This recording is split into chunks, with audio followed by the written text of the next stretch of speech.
अस्सलामुअलैकुम जी। कैसे हैं आप सब? ठीक ठाक हैं? मैं उम्मीद करता हूँ कि आप सबकी सेहत और ज़िंदगी ठीक ठाक चल रही होगी। आज की इस वीडियो के अंदर हम एक्सरसाइज 3.2 के पहले 3 क्वेश्चन डिस्कस करेंगे। तो चलिए शुरू करते हैं। क्वेश्चन नंबर 1 की स्टेटमेंट इस वक्त आपके सामने दी गई है।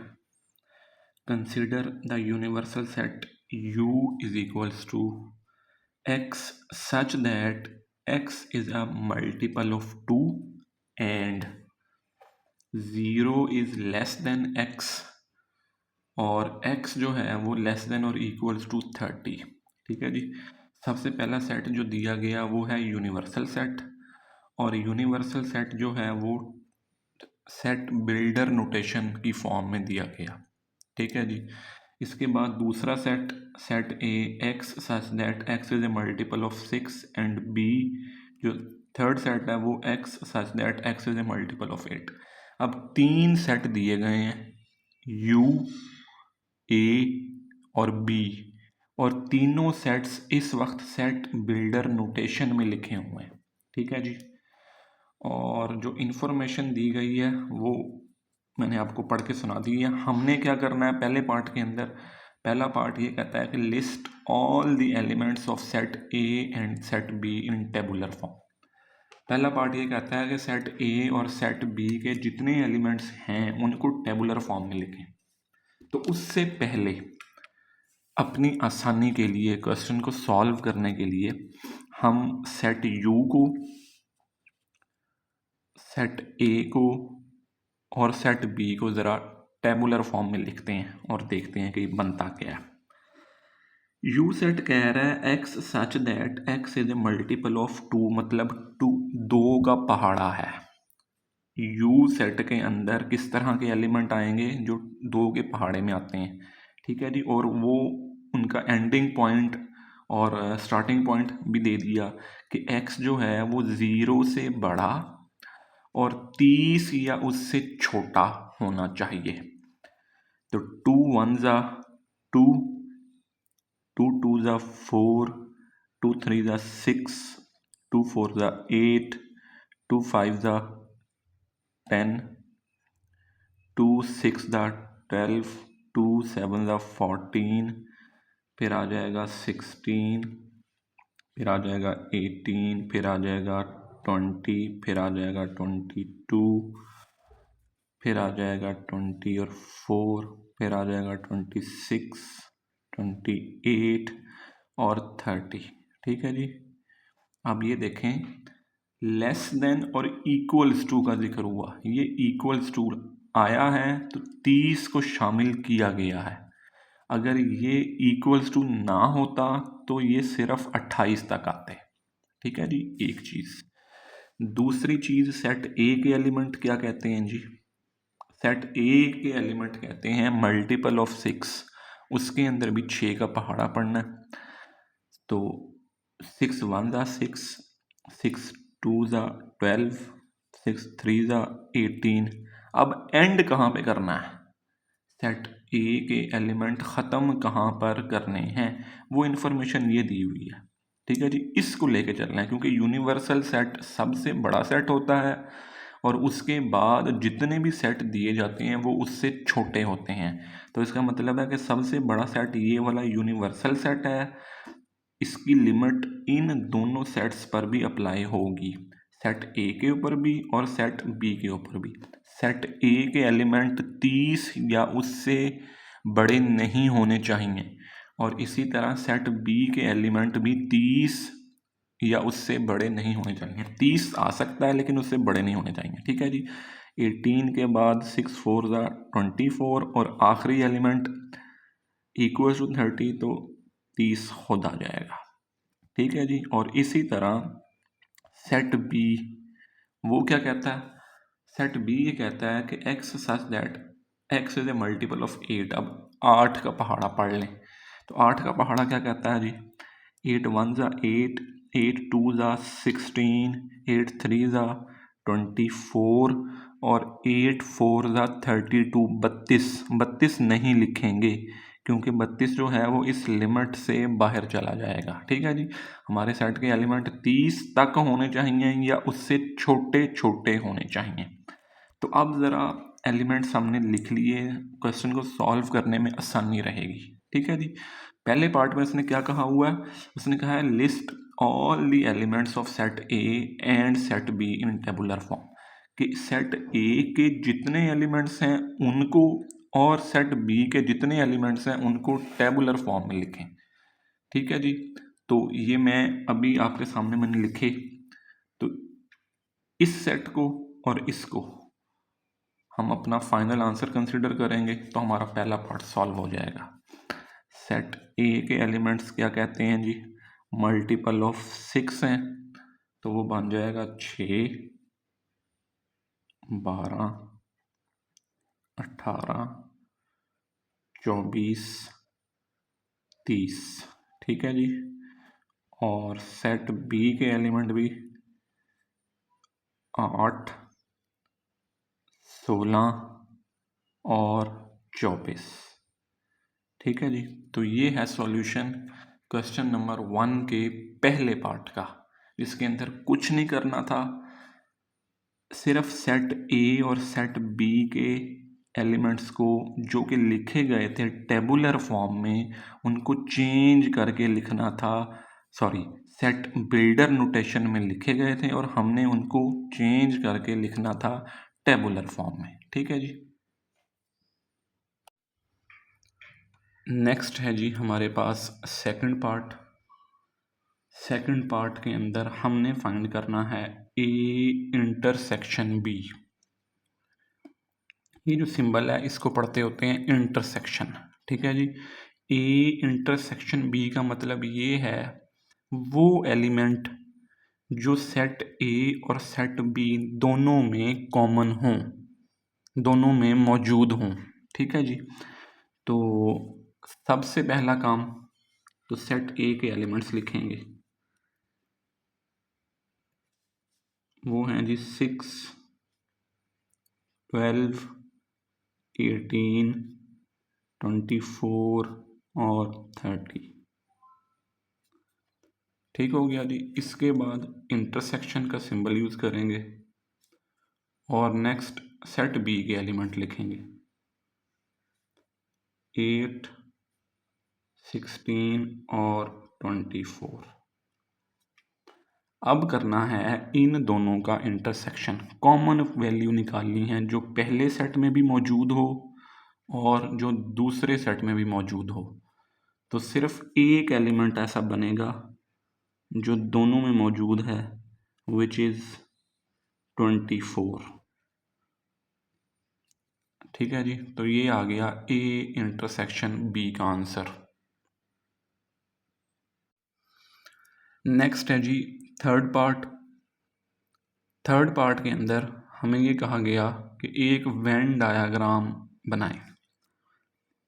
तो वेन डायाग्राम बनाने के लिए सबसे पहला काम जो हमने करना है वो हमने एक रेक्टेंगल बनानी है जी।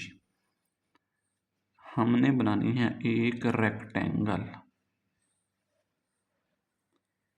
ये बन गई हमारी रेक्टेंगल। ठीक हो गया जी, इस रेक्टेंगल के अंदर हमने दो सेट बनाने हैं, सेट ए और सेट बी, और वो बनाने ऐसे हैं कि वो आपस में कुछ एरिया उनका कॉमन हो, कुछ हिस्सा वो एक दूसरे के साथ शेयर करें। ठीक है जी, तो ये आ गया सेट ए और ये आ गया सेट बी। लिख भी दें, ये आ गया सेट ए और इधर आ गया सेट बी। अब मैंने ये दोनों इस तरह क्यों बनाए और ये आ गया यू, ये इसलिए बनाए कि सेट ए और सेट बी जो हैं ये ओवरलैपिंग सेट्स हैं। ओवरलैपिंग सेट्स का मुझे कैसे पता चला, वो इसलिए कि इन दोनों में एक एक एलिमेंट ऐसा है जो कॉमन है। 24 पहले सेट का हिस्सा भी है और 24 दूसरे सेट में भी मौजूद है।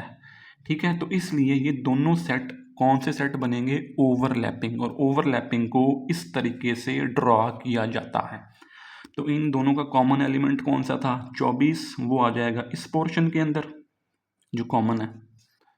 इसके अलावा सेट ए के एलिमेंट कौन से हैं? जो सेट ए के एलिमेंट हैं वो हम इस हिस्से में लिखेंगे, वो आ जाएंगे 6, उसके बाद आ जाएगा जी 12, 12 के बाद आ जाएगा जी 18,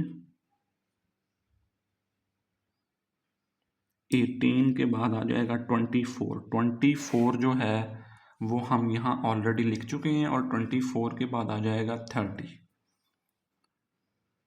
ठीक हो गया जी, ये एलिमेंट आ गए सेट ए के। और सेट बी में कौन से एलिमेंट आएंगे? वो ये वाले आ जाएंगे 8 और 16। ठीक हो गया जी, 24 भी आना था लेकिन वो कॉमन पोर्शन में आ गया, कॉमन हिस्से में आ गया, तो उसको स्किप कर देंगे। ए के एलिमेंट लिख लिए, बी के एलिमेंट लिख लिए। अब यूनिवर्सल सेट जो स्टार्ट में हमें दिया गया था, जिसके अंदर मल्टीपल थे 2 के, ये वाला सेट, अब हमने इसके एलिमेंट्स को भी वेन डायग्राम में ड्रॉ करके दिखाना है। तो वो मैंने आपको टेबुलर फॉर्म में आसानी के लिए लिखवाए थे। तो अब इस सेट के एलिमेंट्स को भी हम इस रेक्टेंगल के अंदर लिखेंगे। ठीक है जी, तो ये क्या बन जाएगा? ये बन जाएगा 2, 2 के बाद 4, 4 के बाद 6, 6 चूंकि पहले सेट में आ गया है तो हम यूनिवर्सल सेट में अब उसको इस तरफ नहीं लिखेंगे। उसके बाद आ जाएगा जी 8, 8 इधर आ गया, उसको भी नहीं लिखेंगे। उसके बाद आ जाएगा 10, 10 के बाद आ जाएगा 12, 12 यहाँ आ गया तो उसको यहाँ स्किप कर देंगे। ठीक है जी, क्योंकि ये जो 12 है या 8 है, ये है तो इस यूनिवर्सल सेट का हिस्सा। ठीक है जी, तो वो यहाँ लिखे गए तो यहाँ दोबारा लिखने की कोई ज़रूरत नहीं है। ठीक है जी, 12 के बाद आ जाएगा 14, 14 आ जाएगा। 14 के बाद आ जाएगा 16, 16 दूसरे सेट में आ गया, नहीं लिखेंगे। 18 पहले में आ गया, उसको भी छोड़ देंगे। 18 के बाद 20, 20 लिखेंगे। 20 के बाद आ जाएगा 22, वो ना तो इधर है और ना इधर है, तो ये 22 आ जाएगा। 22 के बाद 24 ये आ जाएगा, इसको छोड़ देंगे। 26 लिखेंगे, 28 लिखेंगे और 30 इधर आ गया। ठीक है जी, तो ये आपकी एक वेन डायग्राम बन गई, जिसके अंदर आपने यूनिवर्सल सेट के एलिमेंट्स को भी शो करवाया, सेट ए के एलिमेंट्स को भी शो करवाया, सेट बी के एलिमेंट्स को भी शो करवाया, और जो उनका इंटरसेक्शन था उसके एलिमेंट्स को भी आपने शो करवाया। ठीक है जी, ये थोड़ा सा अजीब आपको लग रहा होगा, लेकिन अगर आप गौर से और तसल्ली से इसको समझेंगे तो इंशाल्लाह ताला ये आपकी समझ में ज़रूर आएगा। नेक्स्ट है जी हमारे पास एक्सरसाइज 3.2 का क्वेश्चन नंबर 2। इसके अंदर भी हमें पिछले क्वेश्चन की तरह 3 सेट्स दिए गए हैं, एक यूनिवर्सल सेट, एक सेट जी और एक सेट एच। अब सबसे पहले हमने ना अपनी सहूलत के लिए, अपनी आसानी के लिए इसके जो एलिमेंट्स हैं ना उनको सेट बिल्डर नोटेशन की फॉर्म में जो लिखे हुए हैं कन्वर्ट करना है टेबुलर फॉर्म में, ताकि हमें सेट को देखने में, सॉल्व करने में, आइडेंटिफाई करने में आसानी हो। तो सबसे पहले तो यू सेट के एलिमेंट्स हम लिखेंगे। यू सेट जो कि सेट बिल्डर नोटेशन में लिखा हुआ है x such that x is an integer and 0 is less than x and x less than or equals to 150। मतलब ये कि सेट u के अंदर एलिमेंट्स आएंगे इंटीजर्स, और वो इंटीजर्स 0 से बड़े होंगे और 150 या इससे छोटे होंगे। मतलब 150 को भी शामिल करेंगे because of this equal sign. ये लेस देन और इक्वल्स टू है ना, तो इसका मतलब है कि ये वाली वैल्यू भी शामिल होगी। तो इंटीजर्स आपको पता है, अगर हम लिखें तो ये आ जाएंगे 1, 2, 3, 4, 5, 6, 7 और सो ऑन 148, 149 और 150। ठीक है जी। तो सेट यू जो है उसको हमने सेट बिल्डर नोटेशन से टेबुलर फॉर्म में कन्वर्ट कर लिया। ठीक हो गया जी। इसी तरह सेट जी को भी देखें कि वो क्या कहता है। सेट जी है x such that x is equals to 2 की power m and 0 is less than or equals to m and m less than or equals to 12। इसका मतलब ये है कि दूसरे सेट के अंदर जो भी एलिमेंट आएंगे वो 2 की पावर की शक्ल के आएंगे, नंबर एक। नंबर दो, वो जो पावर होगी वो 0 से शुरू होगी और 12 तक जाएगी। ठीक हो गया जी। इसका क्या मतलब है? इसका मतलब ये है कि 2 की पावर m, ये एक उसने जर्नल टर्म लिखी हुई है। ठीक है। हम अगर लिखेंगे 2 की पावर 0, तो 2 की पावर 0 पहला एलिमेंट आ जाएगा 1। दूसरे एलिमेंट के लिए 2 की पावर 1 अगर मैं लिखूं तो ये आ जाएगा 2। तीसरे एलिमेंट के लिए 2 का स्केयर लिखूं तो ये आ जाएगा 4। चौथे के लिए 2 का क्यूब लिखूं तो ये आ जाएगा 8। 2 के क्यूब का मतलब है कि 2 को 3 दफा मल्टीप्लाई करना है। इसी तरह 2 की पावर 4 करूं तो ये आ जाएगा 16। 2 की पावर 5 करूं तो ये आ जाएगा 32। और 2 की पावर 6 करूं तो ये आ जाएगा 128। तो जो सेट जी है उसके एलिमेंट्स इस तरीके से होंगे 1, 2, 4, 8, 16, 32 और 120 और 8। अब ये जो सेट जी है ना, ये 128 यहाँ पे खत्म हो जाएगा, क्योंकि अगर मैं 2 की पावर 7 करता हूं तो 2 को 7 दफा मल्टीप्लाई करवाने से उसका आंसर आता है 256। जबकि ये 256 बड़ा हो जाएगा किससे? 150 से। हमारे पास सेट जी के लिए और एच के लिए रिस्ट्रिक्शन लगी हुई है कि उसके एलिमेंट 150 से बड़े नहीं होने चाहिए। ठीक हो गया जी। तो ये सिर्फ 2 की पावर 6 तक हम एलिमेंट सेट जी के अंदर लिखेंगे, और 2 की पावर 6 का मतलब है 128। ओके हो गया जी।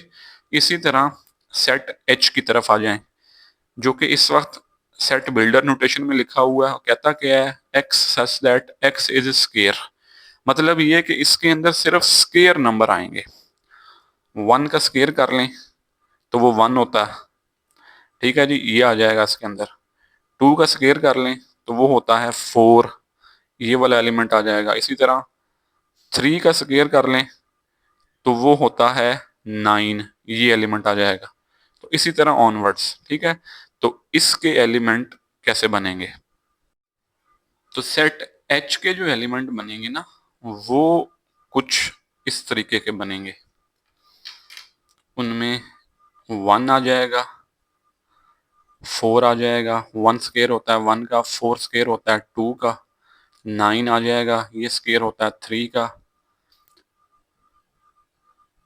9 के बाद 16 आ जाएगा, ये 4 का स्केयर है, 25 आ जाएगा, ये 5 का स्केयर, 36 आ जाएगा, ये 6 का स्केयर, 49 आ जाएगा, ये 7 का स्केयर, 64 8 का, 81 9 का, 100 आ जाएगा 10 का, 121 आ जाएगा 11 का, और 144 आ जाएगा 12 का। 150 से छोटे एलिमेंट्स होने चाहिए। ठीक है जी। तो ये आपका सेट बन गया यू। आपने अभी याद रखना है, सेट जी हो गया ये, और सेट एच हो गया आपका ये। ठीक है जी। तो अब हमने जो कैलकुलेशन करनी है ना, वो इन तीन सेट्स को सामने रखते हुए करनी है। पहले पार्ट में क्या कहा हुआ है? पहले पार्ट में हमें कहा हुआ है list all the elements of set G and H in tabular form. Set G और सेट एच के जितने भी एलिमेंट्स हैं उनको टेबुलर फॉर्म में लिखें। तो ये तो हम पीछे लिख के आए हैं, दोबारा लिख देते हैं। जी के एलिमेंट होंगे 2 की पावर की फॉर्म के, और वो सेट हमने लिखा था 1 2 4 8 16 32 64 और आ जाएगा आखिरी एलिमेंट 128। ठीक है जी। और जो सेट एच है उसके एलिमेंट्स क्या बनेंगे, वो स्केयर नंबर होंगे। स्केयर नंबर हम अभी लिख के आए, 1 आ जाएगा, 4 आ जाएगा, 9 आ जाएगा, 16 आ जाएगा, 25 आ जाएगा, 36 आ जाएगा, 49 आ जाएगा, 64, 81, 81 के बाद 100, फिर आ जाएगा 121 और आ जाएगा 140 और 4। ठीक है जी।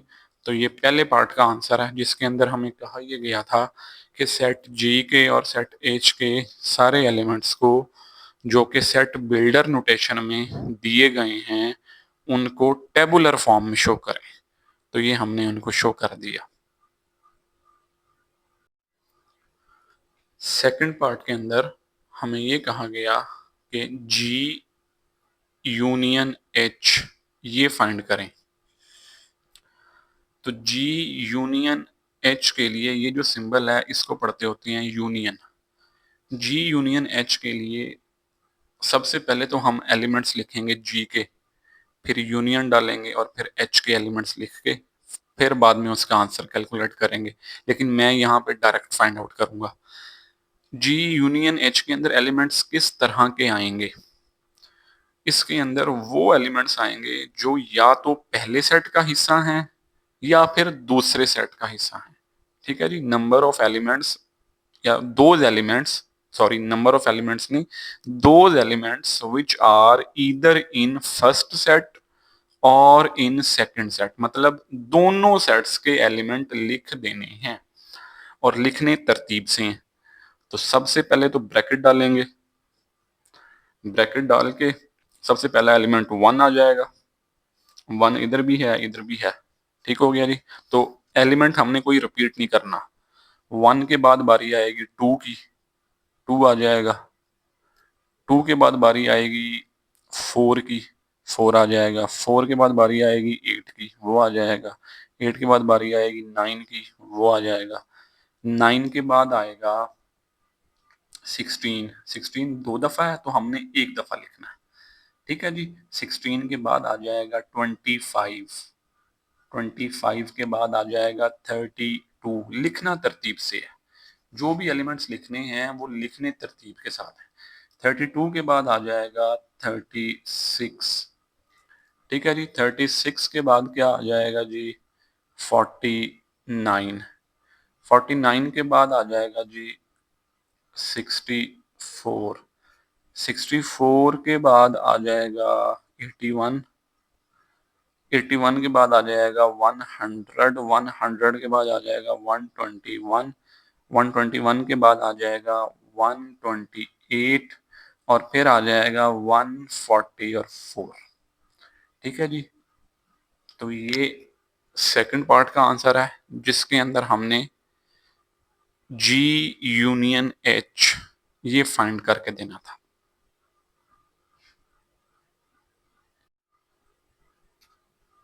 नेक्स्ट है जी हमारे पास थर्ड पार्ट, और इस थर्ड पार्ट के अंदर हमने जी इंटरसेक्शन एच की वैल्यू फाइंड करनी है।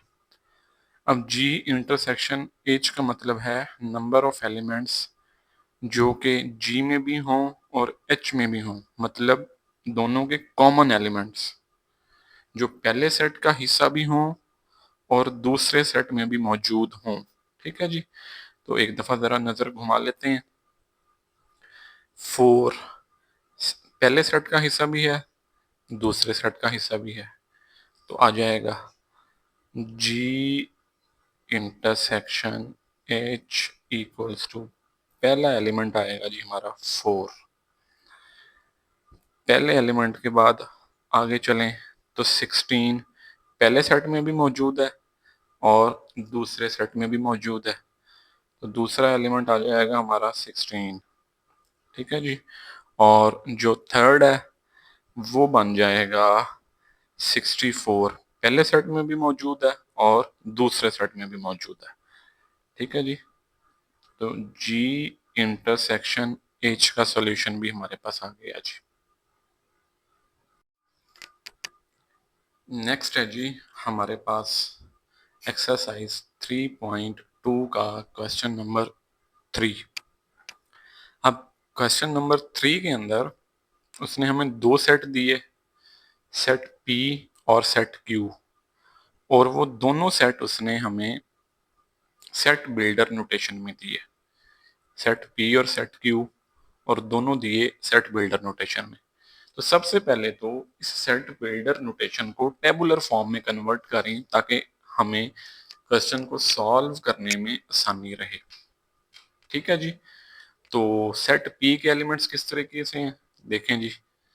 x such that x is prime number and 0 is less than x, और x जो है वो लेस देन और इक्वल्स टू 20, 0 से बड़े और 20 या उससे छोटे प्राइम नंबर्स हमने लिखने हैं। प्राइम नंबर्स को उर्दू में कहते होते हैं नातिक आदाद, वो वैल्यूज या वो डिजिट्स जो सिर्फ खुद पे और 1 के टेबल पे डिवाइड हों, ठीक है जी। तो सेट पी के जो एलिमेंट्स बनेंगे वो कुछ इस तरीके से बनेंगे। 2 आ जाएगा 0 से बड़ा, ठीक है जी। 3 आ जाएगा, 3 के बाद 5 आ जाएगा, 5 के बाद 7 आ जाएगा, 7 के बाद 9, 9 नहीं आएगा। क्यों नहीं आएगा? क्योंकि 9 के 3 डिवाइजर्स हैं। 1 भी 9 पे डिवाइड होता है, 3 भी 9 पे डिवाइड होता है, और 9 खुद पे भी डिवाइड होता है। तो 9 को इसका हिस्सा नहीं बनाएंगे। 7 के बाद आ जाएगा जी 11, 11 के बाद आ जाएगा जी 13, और 13 के बाद आ जाएगा जी 17, और 17 के बाद आ जाएगा 19, ठीक है जी। तो प्राइम नंबर्स के सेट में ये वाले एलिमेंट आएंगे जो कि 0 से बड़े होंगे और 20 या उससे छोटे होंगे। ओके हो गया जी। दूसरी तरफ उसने कहा हुआ है सेट क्यू, सेट क्यूब के अंदर एलिमेंट किस तरीके से हैं, x such that x is a divisor of 210, वो नंबर लिखने हैं जो 210 को पूरा पूरा तकसीम करें। अब जाहिर है कि इस काम के लिए आपको कैलकुलेटर की सहूलत इख्तियार करनी पड़ेगी। कैलकुलेटर पे आप चेक करेंगे, ठीक है जी, बारी बारी सबको डिवाइड करेंगे, जो नंबर पूरा पूरा डिवाइड हो जाए उसको आप अपने सेट का हिस्सा बना लेंगे। तो 1 पूरा पूरा डिवाइड होता है 2, फिर उसके बाद 3, 3 के बाद 5, 5 के बाद 6, 6 के बाद 7, 7 के बाद 10, 10 के बाद 14, और 14 के बाद 15, ठीक हो गया जी। तो सेट पी और सेट क्यू के टेबुलर फॉर्म ये बन गई। तो अब जरा क्वेश्चन को सॉल्व करने में आसानी रहेगी। पहले पार्ट में क्या कहा हुआ है जी, पहले पार्ट में कहा हुआ है P इंटरसेक्शन Q। अब P इंटरसेक्शन Q का मतलब ये है नंबर ऑफ कह रहा हूं, all the elements which are common in both the sets, जो पहले सेट में भी मौजूद हों और जो दूसरे सेट में भी मौजूद हों। तो जी ये देख लेते हैं कि वो कौन कौन से एलिमेंट्स हैं जो दोनों सेट्स का हिस्सा हैं। तो सबसे पहले तो आ जाएगा जी 2, P intersection Q is equals to, इसका पहला एलिमेंट बनेगा जी 2, क्योंकि 2 पहले सेट में भी मौजूद है और दूसरे में भी मौजूद है। 2 के बाद आ जाएगा जी 3, दूसरे सेट में भी मौजूद है और पहले में भी मौजूद है। 3 के बाद आ जाएगा 5, ठीक है जी, और 5 के बाद आ जाएगा 7। इसके अलावा और कोई एलिमेंट ऐसा नहीं है जो दोनों सेट्स का हिस्सा हो। तो 2 लिखेंगे, 2 के बाद आ जाएगा जी 3, 3 के बाद आ जाएगा 5 और 5 के बाद आ जाएगा जी 7। तो ये आ गया जी P इंटरसेक्शन Q। ठीक है जी। सेकंड पार्ट, अब नेक्स्ट है जी हमारे पास क्वेश्चन नंबर 3 का सेकंड पार्ट। इसके अंदर हमने P यूनियन Q फाइंड करना है जी। तो P यूनियन Q लिखा, P की जगह पे P के एलिमेंट्स आ गए, आगे यूनियन आ गया, और Q की जगह पे Q के एलिमेंट्स आ गए। अब यूनियन का मतलब होता है वो सारे एलिमेंट्स जो या तो पहले सेट में लिखे गए हैं या फिर दूसरे सेट में लिखे गए हैं, इन दोनों को इकट्ठा करके लिख देना है। ठीक है जी, लेकिन लिखना तरतीब के साथ है। तो इसका जो फाइनल आंसर बनेगा वो बनेगा सबसे पहले 1, क्योंकि इधर मौजूद है। 1 के बाद आ जाएगा 2, 2 के बाद आ जाएगा 3, 3 के बाद आ जाएगा 5, 5 के बाद आ जाएगा 6, 6 के बाद आ जाएगा 7, 7 के बाद आ जाएगा 10। ठीक है जी। 10, 10 के बाद आ जाएगा 11, 11 के बाद आ जाएगा 13, 13 के बाद आ जाएगा जी 14, 14 के बाद 15 आ जाएगा जी, 15 के बाद आ जाएगा 17, और 17 के बाद आ जाएगा जी 19।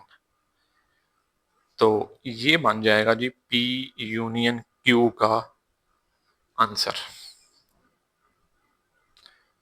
अगर आपको वीडियोस पसंद आ रही हैं तो काइंडली इसको 9th क्लास के बाकी स्टूडेंट्स के साथ शेयर ज़रूर कीजिएगा, चैनल को सब्सक्राइब कीजिएगा।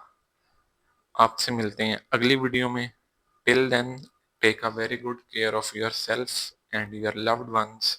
अल्लाह हाफिज़।